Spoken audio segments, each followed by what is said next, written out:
As you search for your dream sales job, you'll naturally ask yourself the question, should you work for big tech, a large established company, or should you work for a startup with the promise of an equity payday or large liquidity event at some point in the future? There's pros and cons to each, and in this video here today, I'm gonna break down that decision and the top factors you should keep in mind. Stick around until the end of the video, and I'm gonna share with you the 4 to 5 questions I wrote down that you need to ask your recruiter to get an idea of how this all plays out and what that company will mean for your future. If you're new to the channel, subscribe now. We talk daily sales videos each and every day. This is day 164.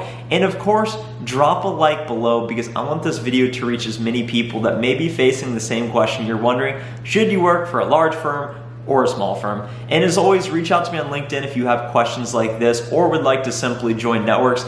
David reached out to me on LinkedIn and is the inspiration for this video. And I've gotten this question so many times, I figured let me make it into a video and share my thoughts. David said, "Hey Trent, I'm a huge fan of the channel." Oh, thanks so much. And they've been super helpful in my first steps towards becoming a BDR. If you're looking for your dream sales job, or if you're already in sales, new in your career like me, or continuously trying to find more success, I want you here. We're building a community of like-minded individuals who are ambitious, who want more, and want to go find more success. And a part of that is finding your dream sales job. David said, "I am currently looking for a BDR job at NYC, New York, right now, and I wanted to see if you'd be able to do a comparison video for joining small versus large firms." When we think about the dichotomy of joining a large firm versus a small firm, one key factor you need to think about is span of control and how you'll be spending your time. When working for a large firm, your schedule will be a lot more predefined. You'll have a lot more structure versus working for a startup. You will be wearing many hats. You will have less resources to help you. So if you like stability, if you like comfort, if you like certainty, then working for a big company may be better suited for your personality. If you like a dynamic environment, if you like risk, if you like constant uncertainty, which we as humans crave certainty, so you may or may not like that, then working for a startup may be better. And I have many friends who have joined small startups, and I define a startup as like, it's really a range, but sub 50, 100 employees. I'm not gonna set a predefined revenue boundary condition, but we're talking 25, 50, 100 employees. You perhaps already have a product, there's product market fit, depending on how fast you're growing, there's a lot of factors there. And when I think of established firms, I think of Qualtrics, IBM, SAP, Apple, Google, Amazon. When you work at one of these predominant legacy big tech firms, you're going to have a more established training program, which means you are going to be an SDR or BDR. And we're talking about sales jobs in the context of SaaS, software as a service, and predominantly tech. You're gonna be an SDR or BDR for a longer period of time, most likely 1 year to 2 years to even longer until you can become an account executive, because these large firms want to establish organic talent and really develop them so that by the time they reach the revenue producing roles, they're ready to go.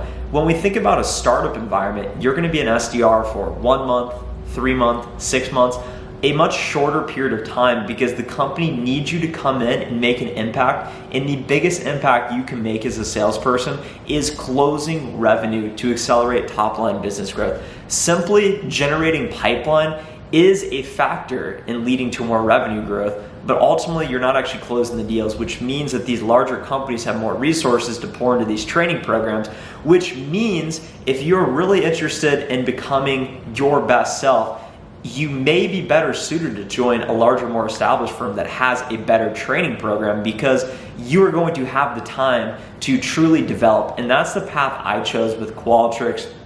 We have a 2-year SDR program. At times, I felt impatient. At times, I felt like I was being held back. At times, I didn't know what I was gonna do because I was losing my mind, because I kept hitting my SDR quota month after month. And eventually I promoted, and it was the best thing to ever happen to me to go through that program and to really refine my sales skills of cold calling, prospecting, collaborating, communication, so that by the time I became an AE, I was ready to go. I've seen a lot of people join smaller startups and they're wearing multiple hats and they don't have that core foundational skills. So you get into the role and it's a sink or swim, and you may fail. And that's why you job hop so frequently, especially people that are joining risky, smaller firms. I think the next factor we need to talk about is pay. When you're joining a larger, more established firm, the pay is going to be a lot more fixed. It's going to be larger at first. And I'm here to tell you that you shouldn't chase paychecks. If you have job A that pays $5,000 more versus job B, that's like buying a new iPhone, and that's like going on one more trip. It doesn't really matter. So you should chase the opportunity that you feel most passionate about, that you think has the biggest long-term upside. And when you work for an established company, you get paid more, it's more predefined, and you can incrementally climb the corporate ladder and make more money. And a lot of people think, and here's a myth I'm gonna bust, a lot of people think that startups, you will be paid less. You absolutely will be paid less. That's something to keep in mind. But you get equity. Equity is a word a lot of people like, and let's think about what equity is. Essentially, you are receiving a business ownership stake in the company so that you're a part owner. When does that become valuable? And I went through this because I received equity in my company as a private organization. The equity is only meaningful if you have a liquidity event, such as the company getting acquired or such as the company going public. Those are really the only two liquidity events you could have. Those are the two most common.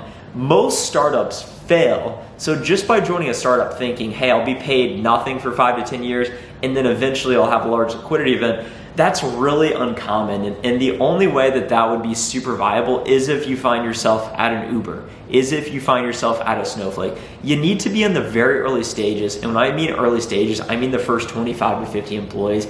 Any higher after that, you're really not gonna have an equity stake meaningful enough to justify working at that company opposed to a more predefined organization. So, and what I will also contend is that working for a more predefined organization like a Qualtrics, like an SAP, the upside is actually tremendous, because if you become the CEO one day or a C-level, you're making hundreds of thousands of dollars, if not $1 million or $2 million a year. So it is really high upside. And with the startup, there's actually a lot more risk. Another factor to keep in mind is actual resources. I like to make fun of marketing. Anytime they say, hey, this is what we're doing, I usually like to do the opposite. But ultimately, marketing is an important function of bringing in warm leads, of the brand recognition of the company. Because when I'm cold calling and I say, does the name Qualtrics ring a bell? It's much better if the prospect knows who the company is versus if they don't. And when you're working for a startup, that brand recognition piece is going to be an obstacle you constantly need to combat with, because validity and credentials are really important, especially working with organizations. And as nice as the marketing collateral of, hey, we're working with 5 of the top 100 Fortune 1 million companies, whatever, maybe, that doesn't really matter. You need those customer success stories, and you will have more of those at an established firm, so it may be easier to sell. All of this is said that the decision is not an easy one. I picked a hybrid model. When I joined Qualtrics, we were about 1,500 employees. We were still a private organization, so I did receive equity. 2 short years later, we were acquired by SAP, and then recently spun off to go public, which is a tremendous outcome. I, of course, being employee number 1,500, I did have equity, but it wasn't significant enough for me to go be retired on a beach. I think bottom line is, don't pick the company because you think you can forecast the product market fit and the upside.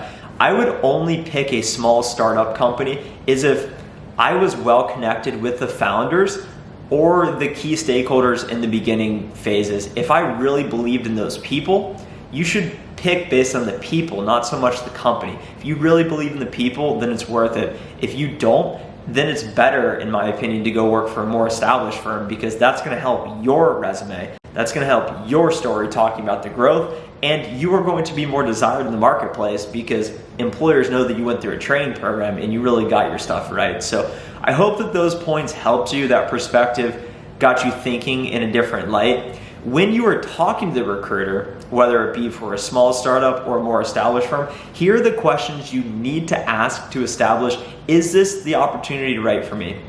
I wrote down these questions, and I get this all the time as well, so make sure to ask these questions. I didn't know this when I was first interviewing, so this perspective may help you. You ask your recruiter, What percentage of reps hit quota? Breakdown by SDR or breakdown by AE? You need to know this because if most of the SDRs aren't hitting quota, then what's going to make you any different? Why is that a good opportunity? How many AEs are hitting quotas so that when you eventually promote from SDR to an AE, what can you expect? How long is the tenure from SDR to AE? This is really important to note. Smaller company, tenure is probably going to be less. Bigger company, the tenure is probably going to be more. You still want to know. Number 3, what percentage of reps actually hit their OTEs, on target earnings? A lot of recruiters reach out to me and say, hey Trent, the on target earning for this job is $250,000. And I think, oh, that's a lot of money. And I'm guessing most of the reps don't actually hit that. So something to know. Number 4, do you have uncapped accelerators? That means if you exceed your quota, do you get paid more? And the 5th and final question is to ask to speak with an existing person in that role so that you can get a feel and a first-hand perspective of what it's actually like.